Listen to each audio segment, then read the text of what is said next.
네, 증시가 화랑새를 띄어가면서 비투 현상에 대한 우려도 커지고 있습니다. 이 와중에 금융당국이 비투를 부추기는 거냐는 비판을 받기도 했었죠. 금융당국은 투자자 본인이 감내할 수 있는 범위에서 엄격하게 관리해야 한다고 거듭 강조하고 나섰습니다. 신용거래 융자에 대해서는 일별로 모니터링 체계를 시작했는데요. 이화여대 경영학부 최상미 교수와 함께 자세하게 짚어보겠습니다. 어서 오십시오. 어서 오십시오, 교수님. 자, 이 비투, 이게 요즘 또 많은 분들이 한다 그래서 개인적으로는 걱정이 좀 있는데요. 금융위원회 이야기를 들어보면요. 올해 1월부터 10월까지 신용대출이 2조 원 정도 순감을 해서 지금 안정적으로 잘 관리되고 있다 이런 말을 하는 것 같아요. 어떤 이야기들 하고 있습니까? 그러니까 이번 보도를 보면 크게 한 3가지 정도로 정리할 수 있거든요. 이제 첫 번째 총량 기준으로 봤을 때 신용대출 자체가 과도하게 늘고 있지 않다라고 이제 메시지를 보낸 거나 마찬가지고요. 예. 보면은 1월부터 10월까지 그 이제 금융권 신용대출이 2조 원 정도 순감했다고 이제 얘기했고요. 근데 이제 과거 10년의 평균을 보면은 9조 1,000억씩 계속 순증했던 거랑 비교하면은 오히려 증가가 아니고 감소 구간이라는 점을 강조한 거예요. 그다음에 예. 두 번째 보시면은 가계부채랑 신용대출은 이미 이제 규제 틀 안에 있다, 규제를 잘하고 있다. 그래서 2020년하고 21년 사이에 이제 신용대출로 주식하고 부동산을 다 뛰어들었잖아요. 그때 비투 랠리가 있었는데 그렇죠. 그때만큼 심각하지 않다라고 이제 강조한 거고요. 은행, 카드, 그다음에 저축은행까지 합쳐도 신용대출 증가가 가계부채를 끌어올리는 국면은 아니다라고 설명한 셈이거든요. 근데 이게 보니까 다만 이제 레버리지 투자하는 거 있잖아요. 빚을 내서 투자하는 거. 그다음에 청년층은 자산이 없으니까 이제 과도하게 또 이 리스크가 클 거고 저소득 자영업자 같은 취약 부분은 따로 별도로 관리를 잘 해야 되는데 이 부분도 모니터링 하겠다라고 덧붙였기 때문에 이제 이중 메시지라고 볼 수 있겠죠. 예. 잘 하고 있다. 네, 과열 국면이 아니다 이런 신호를 보낸 건데 그런데 신용거래 융자 잔액은 사상 최고치를 경신했거든요. 이거 금융위 설명처럼 정말 안정적으로 관리되고 있다 봐도 되는 겁니까? 숫자만 보면 26.2조죠. 그러니까 네. 이게 안정적이라고 사실 보기는 어렵죠. 그러니까 신용거래 이제 융자 잔액을 보면은 10월 마지막 주에 24.3조. 근데 지금 이제 11월 둘째 주에 26조. 그 다음에 이제 11월 7일 또 26조 2천억 원으로 사상 최고치를 지금 찍었거든요. 예. 그래서 과거 동학개미 막라고 했을 때 비투 해가지고 막 주식 투자하고 그럴 때보다도 위에 있는 수준이거든요. 그래서 금융위는 전체 신용대출은 줄었고 신용융자는 그 안에 일부다라는 논리이기 때문에 시스템 리스크 관점에서 안정적이라고 말할 수 있지만은 이게 사실 개별 투자자 입장으로 왔을 때는 얘기가 완전히 다르다. 네네네. 왜냐하면 이제 신용융자 대부분이 어디에 투자되고 있나 보면 변동성이 큰 주식, 그러니까 뭐 반도체, 2차 전지, 그다음에 레버리지 ETF 등에 몰려 있거든요. 근데 지수 레벨도 지금 거의 4천에 육박하잖아요. 그렇죠. 그럼 예. 이제 아예 올라 있는 상태에 또 이제 추가로 투자를 한 거나 마찬가지죠. 그래서 지금 이런 시점에서는 조금만 조정이 나와도 반대 매매가 일어나고 추가 하락이 또 일어날 거고 또 반대 매매가 계속 일어나면서 엄청난 이제 리스크에 이제 휩싸이게 된 이런 구조라고 볼 수가 있습니다. 그래서 금융 시스템 자체에서는 관리가 되고 있다고 볼 수 기도 하지만 내 계좌의 위험은 전혀 안정적이지 않다.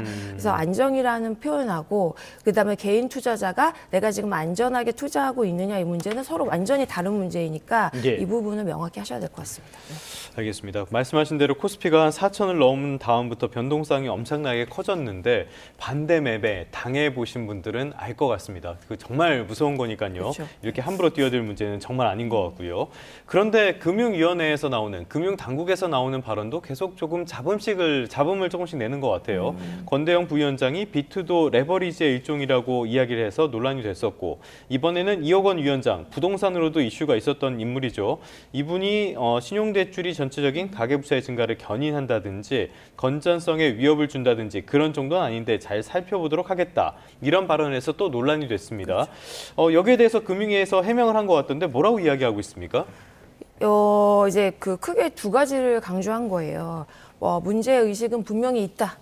네, 그래서 신용대출하고 신용융자가 자본시장으로 흘러들어가가지고 비투로 쓰이는 부분은 일별로 말씀하신 대로 모니터링을 하고 있고 가계부채 총량하고 DSR 관리 틀 안에서 은행권 레버리지 관리를 지속적으로 준면하고 있다는 거를 또 강조를 했거든요. 그 다음에 이제 시스템 전체 이제 경제 시스템적으로 리스크 수준에 온 건 아니라고 또 이제 얘기를 했는데 예. 전체 신용대출은 또 연초 대비 또 순감을 했고 그다음에 고 DSL 차주랑 다중채무자, 청년층 과다 대출에 대해서는 이미 은행별로 관리 계획을 가지고 있고 감독 지표를 운영하고 있다. 그래서 이제 고삐 풀린 뭐 B2 장세는 아니다라는 점을 반복해서 설명한 거라고 보시면 될 것 같아요. 예. 그래서 이게 이제 금융위가 따로 신용 그 대출 리스크 관리 방향을 정리해서 발표를 했는데 고금리 변동금리 대출자에 대해서 스트레스 테스트를 강화하겠다라고 얘기했고요.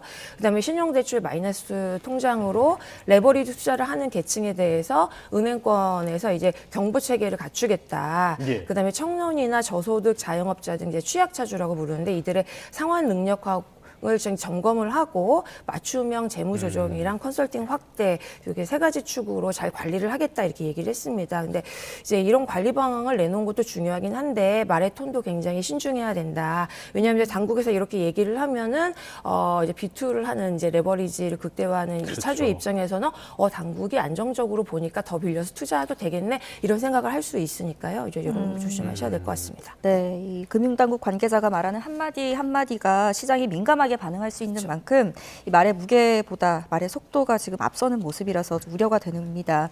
아까 좀 짚어주신 것처럼 일별 모니터링 강화한다, 이렇게 당국에서도 관리한다고는 하지만 개인 투자자들이 주의해야 하는 점도 있을 거잖아요. 어떻게 리스크 관리하면 좋겠습니까? 세 가지 정도로 말씀드리고 네. 싶은데요. 첫 번째.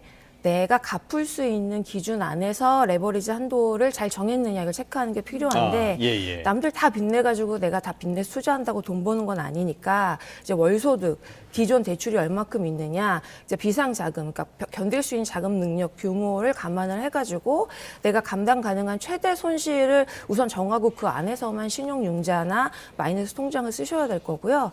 그 다음에 신용융자를 얻어가지고 고변동성 종목하고 ETF를 동시에 여러 개를 들고 있으면 사실은 이걸 점검을 해야 됩니다. 그래서 요즘 개인 투자자 투자하시는 거를 보면은 반도체 많이 투자하시고 예. 2차전지, AI 로봇 테마 뭐 이런 거, 코스닥이나 고퍼 성장주 같은 걸 이제 신용으로 섞어들고 있는 경우가 굉장히 많거든요.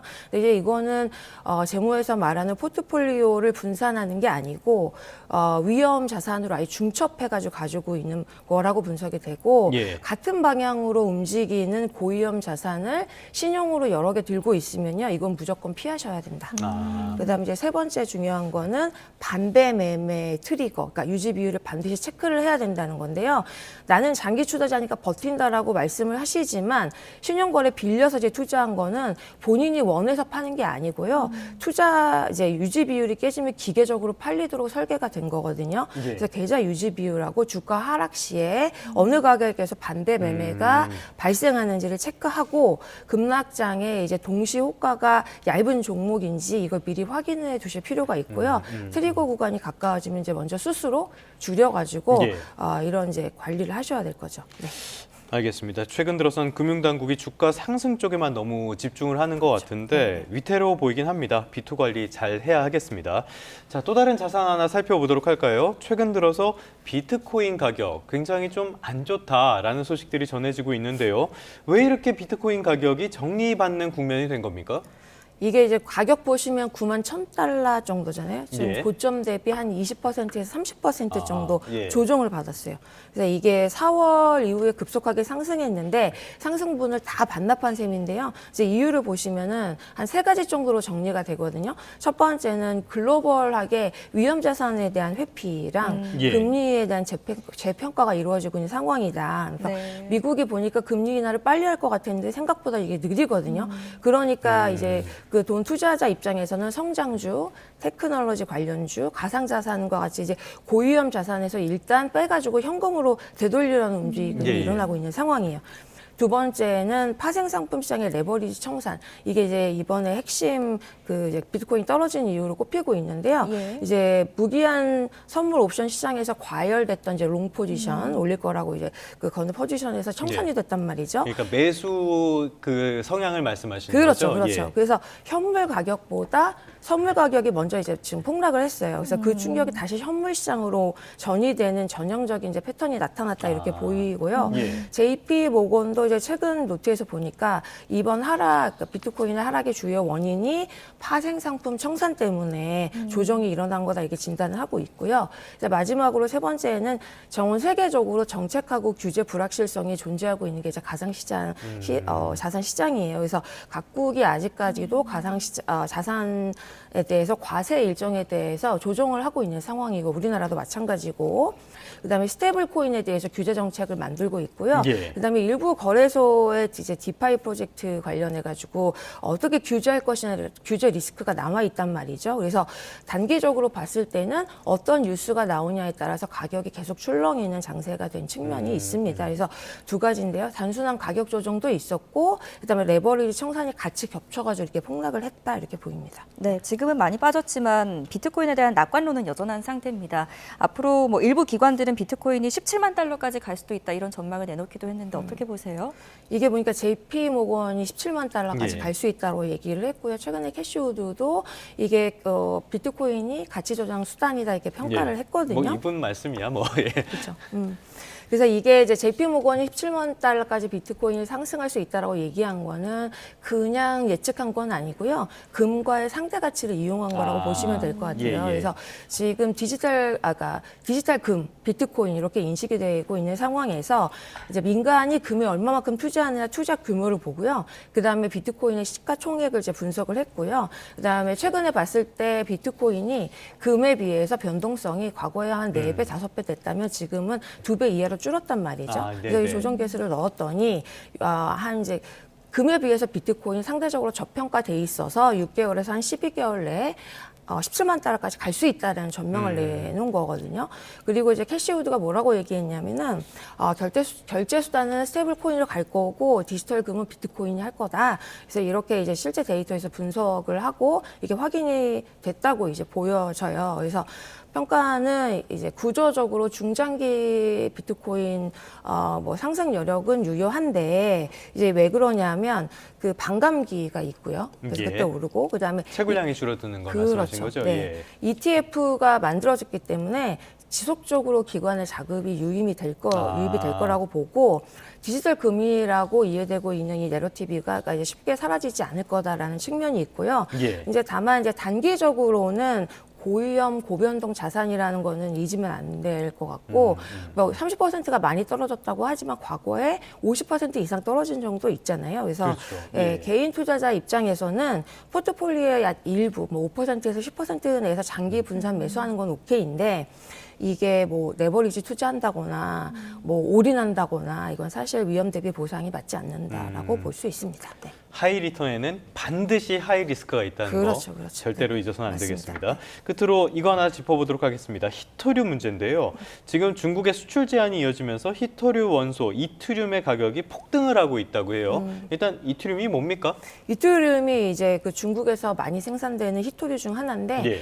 항공, 방산, 에너지, 반도체, 레이저에 쓰이는 아주 핵심 요소다라고 보시면 될 것 같아요. 그래서 예. 이게 중요한 게 이제 공급의 쏠립인데 중국이 히토류 원강 생산의 70%, 예. 정제 자석 생산은 90% 안팎을 차지하고 있단 말이죠. 그래서 중국 의존도가 굉장히 절대적입니다. 그래서 이게 중국이 최근에 그 공급망, 기술, 환경 규제 이렇게 같이 결합을 했을 때 미국이나 다른 국가에 비해서 우위에 있어서 이걸 가지고 이제 지정학적 무기로 사용하고 있기 때문에 결과적으로 이제 가격이 폭등했다. 이제 이렇게 볼 수 있습니다. 네. 중국이 히토류를 전략 무기 카드로 맞습니다. 쓰고 있는데 미국이 추수감사절 전에 중국과 히토류 협정 맺고 싶다 이렇게 입장을 밝히기도 했습니다. 실제로 네네. 가능성이 있을까요? 저는 가능성이 좀 있다고 보는데 네. 이게 미국하고 EU 입장에서는 중국이 아주 적극적으로 그 수출 규제를 하게 되면 산업계가 큰 타격을 받을 거고 지금 받고 있고요.